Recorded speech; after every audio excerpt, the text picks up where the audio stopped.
Bonjour, aujourd'hui nous allons voir comment gérer les conflits de façon positive. Distinguons tout d'abord la colère de la violence que peut exprimer l'enfant. La colère, c'est un non franc que l'enfant exprime pour s'affirmer, tandis que la violence, exprimée par la rage, est liée au stress. Alors ça part dans tous les sens. L'enfant part dans des colères pour des petits riens, n'importe quand. Dans ce cas, il faut se demander si l'enfant n'exprime pas une souffrance. Prenons un exemple concret. Émilie garde Tom, âgé de 4 ans. Tous les soirs à son domicile, elle est en charge de lui donner le bain, avant le retour des parents. Depuis plusieurs jours, il a décidé de ne plus se laver et refuse de prendre son bain. Émilie lui dit « Allez Tom, c'est l'heure de prendre le bain, papa et maman vont revenir du travail, dépêche-toi, dépêche-toi. » Tom. Non, je veux pas, tu n'es pas gentil. Émilie. Bon, Tom, ça suffit, ça fait 10 fois que je te répète, et que c'est l'heure d'aller au bain maintenant. On y va, tout de suite. Que vont dire tes parents? Tom, au bord de la crise de nerfs, se roule par terre, frappe des pieds et hurle. Non, pas toi, je ne veux pas, je veux maman. Émilie s'impatiente et s'énerve. Elle entend déjà dans sa tête les éventuels reproches des parents. Quoi? Il n'est pas encore douché? Mais qu'est-ce que vous faites, Émilie, en vérité? Vous n'accomplissez pas les missions qu'on vous demande? Comment gérer ces moments délicats avec bienveillance?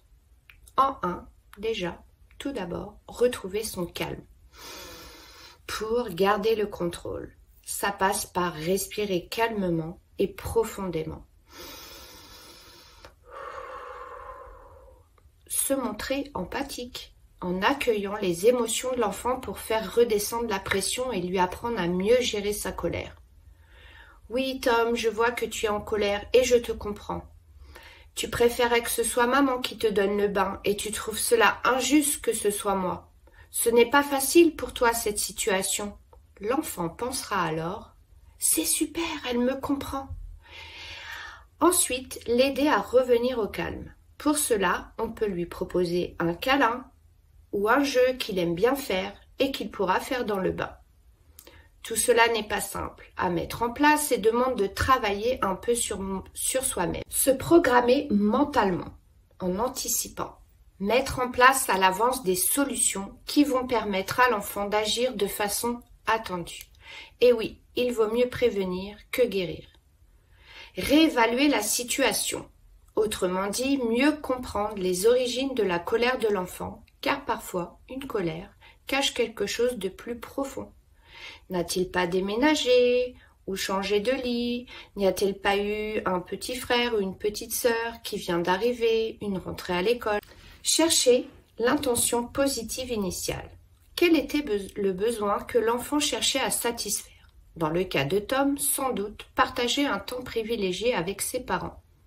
On peut alors le rassurer en lui montrant que cela est possible le week-end quand papa et maman sont à la maison, ou bien que ça leur permettra de lui consacrer plus de temps pour lire une histoire quand ils reviendront. Prendre de la distance face à la situation, en montrant à l'enfant que chacun est responsable de ses émotions.